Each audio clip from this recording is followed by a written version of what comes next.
अस्सलाम वालेकुम व्यूअर्स, मैं हूं शाकिर सोलंकी। व्यूअर्स, नेब के सियासी इंतकाम के दिन ख़त्म हो चुके हैं। अब नेब का अपना एहतसाब शुरू हो गया है, अपना घेरा तंग होना शुरू हो गया है। आज सुप्रीम कोर्ट में नेब से जो लोग बरी हो जाते हैं, नेब के मुकदमात में से, इनकी ज़मानत और मनसूखी के ख़िलाफ़, ज़मानत और बरियत के ख़िलाफ़ जो अपीलें हैं, इनके से जुड़ा हुआ केस था। सुप्रीम कोर्ट में समाअत हुई है। Chief justice of Pakistan Umar Ata Bandial की सरबराही में 3 रुकनी बेंच ने समाअत की है।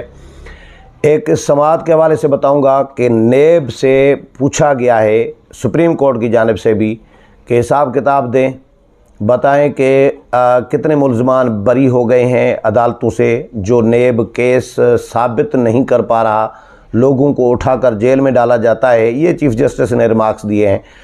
और इसके अलावा आज शाहिद खाकान अब्बासी के ख़िलाफ़ नेब का केस था, LNG का केस जो एहतसाब अदालत में चल रहा है, उसमें भी शाहिद खाकान अब्बासी भी नेब के एहतसाब अदालत में पेश हुए और उन्होंने भी फिर नेब पर चढ़ाई की है। नेब के ख़िलाफ़ उन्होंने मीडिया टॉक भी की है। सदर ममलिकत को भी आड़े हाथों लिया है कि सदर ने गुज़श्ता रोज़ नेब का जो कानून है उस पर दस्तखत करने से इनकार कर दिया, वो वापस कर दिया। और सदर ममलिकत PTI की टोपी जो है वो उतार दें, सदर ममलिकत की टोपी पहने, PTI की टोपी पहनकर न बैठें, PTI के कारकुन बनकर न बैठें। अपने दौर में, PTI के दौर में तो वो हर कानून पर दस्तखत कर देते थे, लेकिन हमारे दौर में सारे कानून, हर कानून वापस कर रहे हैं दस्तखत करने किए बग़ैर और मुस्तरद कर देते हैं। तो नेब के हवाले से बताऊं मैं आपको कि नेब का घेरा तंग होने लगा है। गुज़श्ता दिनों ही नेब को अपना जो असासे हैं, नेब के हुकाम के, चेयरमैन नेब हो या DGs हैं, डायरेक्टर्स हैं, जितने भी बड़े बड़े अफसरान हैं नेब के, उनसे उनके असासों की तफसीलात मांगी गई है पब्लिक अकाउंट्स कमेटी की जानिब से। पब्लिक अकाउंट्स कमेटी कौमी असम्बली की जो है उसके चेयरमैन हैं नूर आलम ख़ान। नूर आलम ख़ान का अपना घेरा तंग था। नूर आलम ख़ान के ख़िलाफ़ भी नेब ने इंक्वायरियाँ शुरू की हुई थी, अभी तक वो बंद नहीं हुई। अब नूर आलम ख़ान, आप इसमें से सियासी इंतकाम का अंदाज़ा कर सकते हैं कि नूर आलम ख़ान किसी सरकारी ओहदे पर नहीं रहे, वो कभी वज़ीर नहीं रहे, कभी कोई सरकारी ओहदा उनके पास नहीं रहा। जब सरकारी ओहदा उनके पास नहीं रहा तो उन्होंने कौमी ख़जाने को कैसे लूटा, उन्होंने सरकारी माल कैसे लूटा या अवामी माल कैसे लूटा, उनके वो ख़ुद बाप दादा से, अपने से, वो अगर अमीर हैं, उनकी अगर ज़मींदारी है, 200 एकड़ अगर ज़मीन है फ़र्ज़ करें, तो वो बाप दादा से मिली हुई है, वो नूर आलम ख़ान ने नहीं ली। नूर आलम ख़ान कहते हैं, नेब को चैलेंज किया है कि अगर मेरी 200 एकड़ ज़मीन दादा से जो मुझे मिली, अगर उसमें 30 एकड़ का भी इजाफ़ा हुआ है मेरे दौर में, मुझे मिलने के बाद अगर 200 में से 230 एकड़ हो गई है, तो फिर मेरे से आप हिसाब किताब ले लें और मैं आपको हिसाब किताब देने के लिए तैयार हूँ कि ये 30 एकड़ कैसे बढ़े हैं। अगर उन 200 में से 1 एकड़ भी नहीं बढ़ा और उल्टा कम हुई है मेरी मिल्कियत, 200 में से 150 एकड़ रह गई है, तो फिर जो 50 एकड़ मेरा ख़त्म हो गया है, तो उसका हिसाब किताब फिर आप मुझे भरकर, नेब मुझे भरकर दे।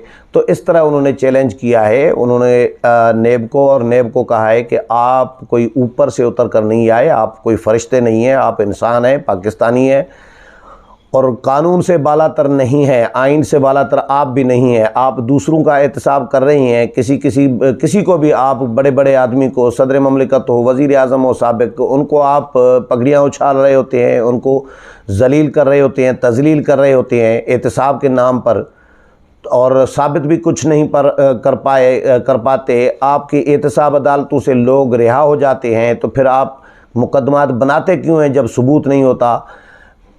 यानी कोई सबूत है ही नहीं, रेफरेंस है ही नहीं, केस है ही नहीं। पहले बंदे को गिरफ़्तार किया जाएगा, जेल में रखा जाएगा, उसके बाद फ़ैसला किया जाएगा कि इस पे केस कौन सा ठोकना है और रेफरेंस कौन सा बनाना है। खुर्शीद शाह की मिसाल आपके सामने है। 2 سال سے زائد خورشید شاہ کو جیل میں رکھا گیا نیب کی جانب سے۔ گرفتاری کے بعد نیب نے ان کے خلاف ریفرنس دائر کیا اور وہ ثابت نہیں ہوا تو عدالت نے احتساب عدالت نے ان کی احتساب عدالت نیب کی احتساب عدالت نے رہا کرنے کا حکم دے دیا تھا، لیکن پھر ہائی کورٹ نے مسترد کر دی ان کی ضمانت اسی دن ہی، رہا ہونے سے پہلے ہی۔ تو بعد میں خورشید شاہ رہا بھی ہو گئے اور ابھی تک خورشید شاہ کے خلاف کوئی ثبوت نیب پیش نہیں کر سکا۔ تو یہ جو 2 سال رکھا خورشید شاہ کو جیل میں، یہ کس کھاتے میں، اس کا حساب کتاب کون دے گا؟ لوگ جو مارے گئے ہیں نیب کی کسٹڈی میں، بریگیڈیئر منیر آپ کو یاد ہوگا خودکشی کی تھی، چیف جسٹس آف پاکستان کو خط لکھ کر اس میں نیب پر الزام لگایا ہے کہ نیب نے مجھے ہراساں کیا ہے، نیب نے میرا جینا حرام کر دیا ہے، میری زندگی اجیرن کی ہوئی ہے اور بلا جواز، تو میں نیب کے اس عذاب سے جان چھڑانے کے لیے میں خودکشی کر رہا ہوں۔ یہ بریگیڈیئر منیر ایک پروفیسر ان کی کسٹڈی میں، نیب کی کسٹڈی میں قتل ہو گئے۔ تو ان کے نیب ایک قاتل ادارہ بھی آپ کہہ سکتے ہیں، نیب سیاسی انتقام کے لیے، سیاسی انجینئرنگ کے لیے بنایا ہوا ادارہ تھا۔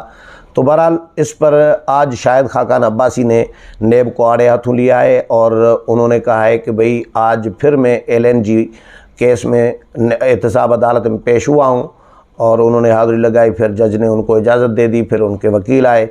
تو شاہد خاقان عباسی کا کہنا تھا کہ نیب قانون میں ہم نے ترمیم جو کی ہے، جو کل صدر مملکت نے بل واپس کر دیا، دستخط نہیں کیے، وہ بالکل قانون کے مطابق ہے۔ نیب کے اس میں جو ناجائز اختیارات نیب کو ملے ہوئے تھے وہ کم کیے گئے ہیں۔ چیئرمین نیب کے اختیارات میں کمی کی گئی ہے، نیب کے اختیارات میں ان کا دائرہ اختیار جو ہے وہ نیب کا کم کیا گیا ہے، محدود کیا گیا ہے، اس لیے تاکہ نیب سیاسی انتقام کا نشانہ نہ بنا سکے کسی کو بھی۔ اب ظاہر ہے اس میں نون لیگ یا پیپلز پارٹی کا یا مولانا فضل الرحمان کی جماعت کا تو صرف بھلا نہیں ہے، اس میں بزنس کمیونٹی کا بھی بھلا ہے، اس میں خود PTI کا بھی بھلا ہے۔ جو قانون نیب کا پیپلز پارٹی کے خلاف اگر استعمال نہیں ہوتا، فرض کریں تو وہ PTI کے خلاف بھی استعمال نہیں ہوگا۔ کسی سیاسی لوگوں کو کہ کسی سیاسی شخصیت کو انتقام کا نشانہ نیب نہیں بنا سکے گا۔ یہ اختیارات کم کیے گئے ہیں، لیکن صدر مملکت نے دستخط کرنے سے انکار کر دیا۔ شاہد خاقان عباسی نے صدر مملکت کو بھی چیلنج کیا ہے کہ نیب کا ریکارڈ منگوائیں اور وہ چیک کریں کہ نیب کتنے لوگوں کو سزا دلوا چکا ہے، کتنے لوگوں کے خلاف نیب نے الزامات لگائے، کتنے لوگوں کو گرفتار کیا اور کتنے لوگوں کو پر الزامات ثابت کرنے میں ناکام ہوا نیب اور وہ عدالتوں سے رہا ہو گئے۔ یہ ریکارڈ منگوائیں، صدر مملکت کو شاہد خاقان عباسی نے کہا ہے کہ ریکارڈ منگوائیں، دیکھیں۔ اور جسٹس جاوید اقبال جو تھا ریٹائر جج، چیئرمین نیب جو تھے سابق، ان کو بھی بلایا جائے، ان کو پوچھا جائے کہ 4 سال آپ نے جو انتقامی کارروائیاں کی عمران خان کے کہنے پہ، تو آپ نے ثابت کس کے خلاف، پیش رفت کیا ہے نیب کی؟ نیب نے جتنے مقدمات بنائے ان میں پیش رفت کا تو وہ حساب کتاب دے نا جاوید اقبال۔ تو یہ شاہد خاقان عباسی نے کہا ہے۔ تو اسی طرح کا ہی سوالات آج سپریم کورٹ نے بھی اٹھائے ہیں، چیف جسٹس آف پاکستان نے بھی اٹھائے ہیں۔ انہوں نے بھی نیب پراسیکیوٹر کو کہا ہے کہ نیب کے جتنے بھی ملزمان بری ہو گئے ہیں، جن کے خلاف نیب اپنا کیس ثابت نہیں کر پایا یا الزامات ثابت نہیں کر پایا، جو رہا ہو گئے ہیں لوگ، وہ ساری رپورٹ جو ہے اگلی پیشی پر رپورٹ دی جائے، سپریم کورٹ کو بتایا جائے کہ کتنے کیسز بنائے نیب نے اور نیب کتنے کیسز ثابت نہیں کر پایا اور کتنے لوگ رہا ہو گئے ہیں۔ لوگوں کو اٹھا کر جیلوں میں ڈال دیتے ہیں، کیس ثابت ہوتا نہیں ہے، تذلیل ہوتی ہے لوگوں کی۔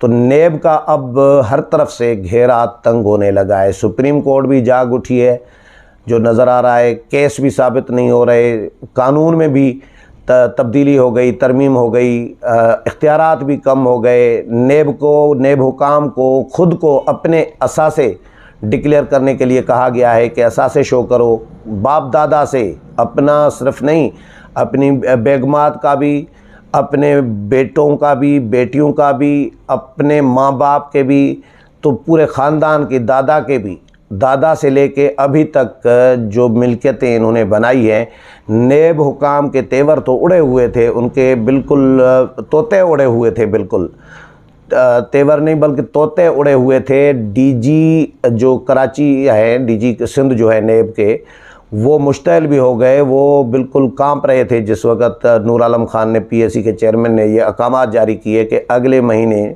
जुलाई की 8 तारीख को, या 7 या 8 बताइए, 7 तारीख को नेब अपने असासे नेब के हुकाम शो करेंगे।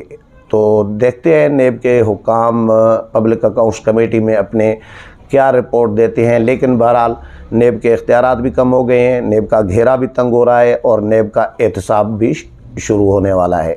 उम्मीद है प्रोग्राम पसंद आया होगा। अगले प्रोग्राम में फिर मुलाकात होगी, तब तक इजाज़त चाहता हूँ। अल्लाह हाफ़िज़।